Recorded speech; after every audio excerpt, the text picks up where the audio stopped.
E aí, CH, você que comentou o jogo pela Rádio Bandeirantes, achou o que do jogo? Bom, eu vou falar do resultado. O Guarani foi a São Luís buscar uma vitória e trouxe. Parabéns. Ótimo resultado. Desempenho. O Guarani teve um gol que nós mostramos aí, tomado, um gol de cabeça do Ciel, e o gol foi absolutamente legal, né? Então, tem um traço aí, mas isso é a minha opinião, né? O Guarani, para mim, recebeu um presente dos deuses ontem. O Guarani foi mal escalado, o Guarani jogou mal, teve aplicação, é verdade. E vários jogadores estiveram com uma atuação bem abaixo. Mas ganhou, Carlos Henrique, tá ótimo, perfeito. Como eu tenho que comentar o desempenho e o que fez o treinador, eu não gostei do que vi, acho que o Guarani sofreu demais. E depois do pênalti assinalado pelo Bidu, teve um jogador do Sampaio Corrêa expulso. Mesmo assim, o Guarani continuou tomando sufoco com um jogador a mais e com 3 volantes, até o final do jogo. Ontem eu tive a impressão, Batista, em determinados momentos, que estava jogando o Cristiano Ronaldo. Porque o Pimentinha foi marcado pelo Bidu, pelo Júlio César e pelo Índio. Tudo bem, é um bom jogador, até lépito, mas precisa 3 para marcar um? De qualquer maneira, o que vale é o resultado, não é? A rodada está favorecendo o Guarani, voltou para a briga, evidentemente. Esse gol aí que eu estou falando, ó. Esse gol foi legal. Então, o que vale é o resultado, mas o desempenho, Batista, eu não gostei nem das escolhas do treinador. Tá ali o traço do computador que pegou o impedimento do Pimentinha, lá na origem da jogada, não o Ciel que fez o gol, mas quando o Pimentinha recebeu a bola, ele estava impedido. Valdemir Gomes, a sua opinião, o Guarani venceu, continua vivo para buscar aí uma vaga no G4. Continua vivo sim, resultado excelente, resultado muito bom, desempenho preocupante. Quanto à questão de que o Pimentinha estava impedido, eu tenho descido o pau no VAR, porque ele invariavelmente tem prejudicado as equipes de Campinas, tanto o Guarani quanto a Ponte. Agora, ontem ele ajudou essa marca de computação gráfica aí fazendo curva, fazendo barriga, é um absurdo. Então, eu não vou ser incoerente aqui, graças a Deus que ajudou, vai. Mas eu não concordo com isso. Eu acho que ele não pode errar nem contra e nem a favor. Aliás, se ele não tivesse errado nem contra e nem a favor, as duas equipes de Campinas estariam em colocação muito melhor na competição. Então, essa atitude que eles tiveram ontem e que ajudou, porque o Guarani ia começar a perder o jogo por 1-0, esse gol saiu com o placar em 0-0, iria ser muito complicado para reverter, até porque o time não jogou absolutamente nada.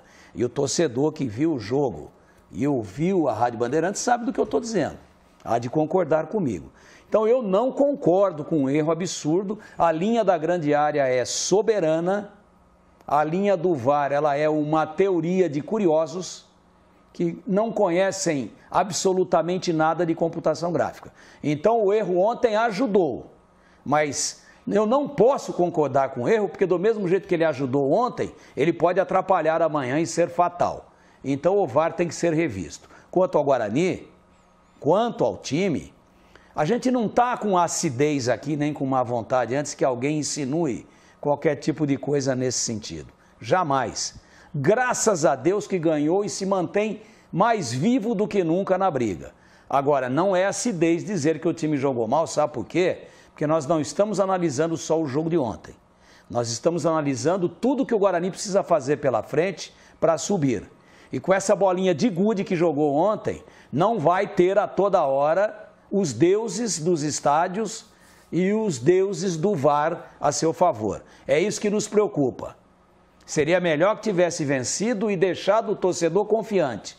Mas não jogou nada, o treinador meteu os pés pelas mãos, arrebentou com o esquema que vinha dando certo parcialmente e foi uma das piores partidas do Guarani na competição. Só que tem um detalhe, o mais importante, os deuses estavam juntos e aconteceu. A vitória, é isso que interessa. Júlio Nascimento, a sua opinião, placar de 1-0, o Guarani venceu a partida e continua aí na briga, na luta, né? A diferença são 4 pontos para o quarto colocado. Pois é, primeiro concordar com o Tigrão, né? A gente fala tanto em coerência aqui, a gente critica muito o árbitro de vídeo quando erra contra os times de Campinas. Ontem foi um erro primário do VAR no gol anulado da equipe do Sampaio Corrêa, né? O VAR que foi tão elogiado na quarta-feira na Copa do Brasil, ontem cometeu mais um erro e a gente espera que continue melhorando, né? Desse jeito aí o VAR precisa melhorar muito. Sobre o Guarani, Batista, é uma vitória, o próprio Daniel Paulista falou sobre uma resposta do elenco. Eu ainda acho que não é uma resposta em termos de comportamento dentro de campo, mas sim de resultado. O Guarani precisava do resultado. Agora, contra o Vasco, tem uma grande chance aí de ficar numa situação muito boa para a reta final, faltando ali 5 jogos, de ficar de repente 1 ponto, 2 pontos do grupo de classificação. Então, a torcida vai precisar incentivar o Guarani e o comportamento do time vai precisar ser diferente, porque ontem, na minha opinião, foi uma vitória, mas sem muito brilho, né? Foi mais um aspecto de comemorar o resultado do que comemorar o desempenho e o comportamento do Guarani contra o Sampaio. O Daniel Paulista surpreendeu, porque como ele não tinha o Bruno Sávio, a expectativa era de que escalasse de começo o Alan Victor. Não, ele apareceu de início com o Índio. O Daniel Paulista ele tem um desejo, uma vontade de escalar o Índio, que é um negócio impressionante, cara. Qualquer situação que surge da impossibilidade de escalar algum titular, tá lá o Índio. Nem interessa se é a posição dele ou não. Aí tá lá o Índio, tá lá o Maxwell. Pelo menos ontem o Maxwell não entrou em campo, né?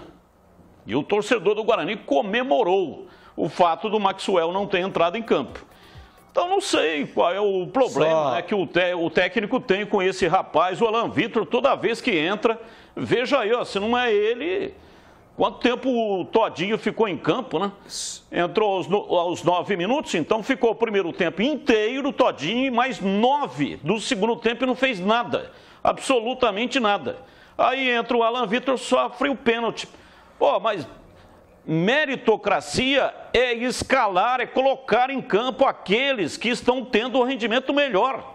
Então eu não entendo esse critério aí do Daniel Paulista. E eu não concordaria com você, eu não concordaria se o Índio tivesse jogado bem.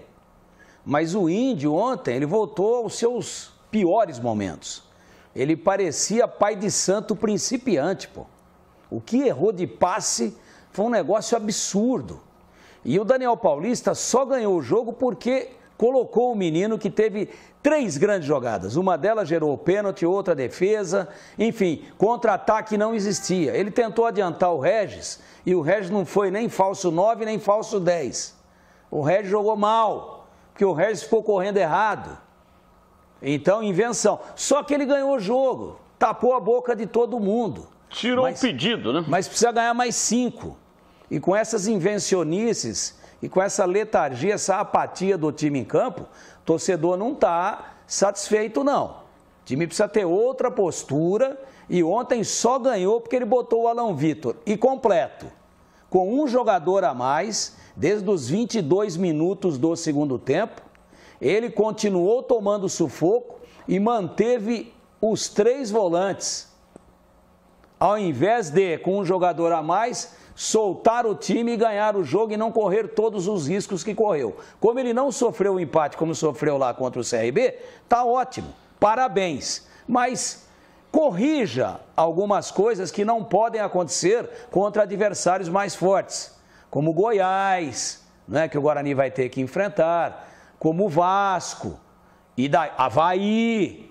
Se jogar o que jogou ontem contra esses 3 times, não vai conseguir o seu intento. E a nossa preocupação aqui é essa, que o time volte a jogar aquilo que sabe jogar e que já jogou nesse campeonato. Apenas isso. Dá a impressão de que o Daniel Paulista, alguém, né, talvez tenha buzinado na cabeça dele, porque ele disse já numa determinada ocasião que ele não lê, ele não ouve, ele não assiste nada do que os cronistas falam. Devia haver. Mas ele disse que não vê. Então, devia haver. Alguém, né, o guru dele deve ter buzinado na cabeça dele. Olha, aqueles cordeteiros lá da Bandeirantes estão elogiando o Gilson Kleina, que está jogando com 3 volantes, hein?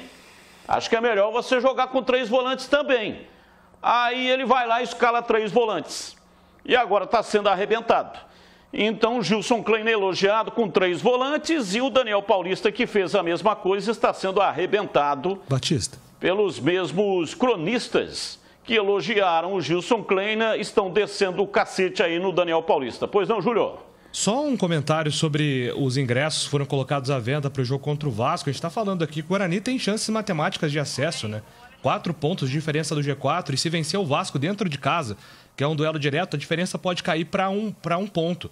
E a diretoria do Guarani colocou os ingressos num valor bem salgado, né? Não pegou bem entre a torcida do Guarani. A repercussão do valor dos ingressos não é boa. Parece, até o CH usou essa frase, e eu tomo a liberdade aqui para repeti-la, ele usou na Rádio Bandeirantes.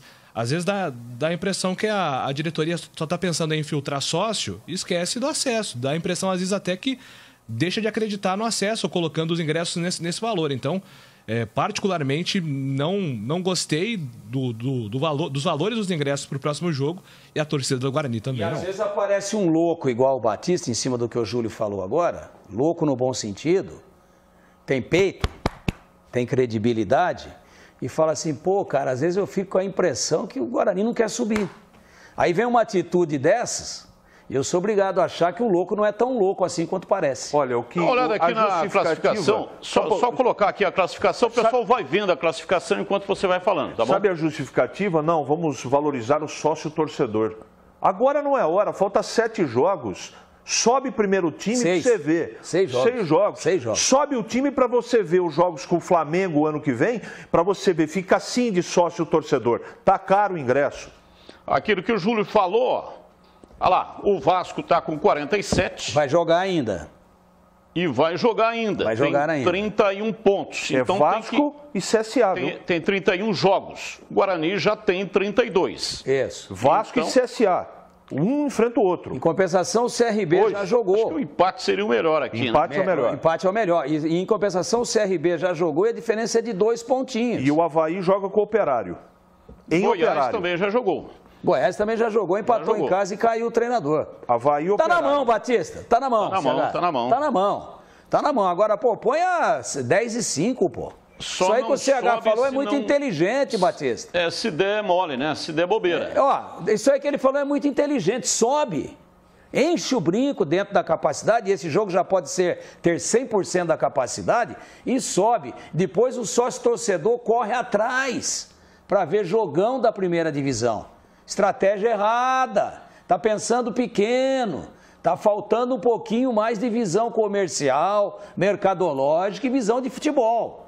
É uma crítica, sim, mas ela é construtiva. Dá tempo ainda, hein? Precisa subir o Guarani, pô.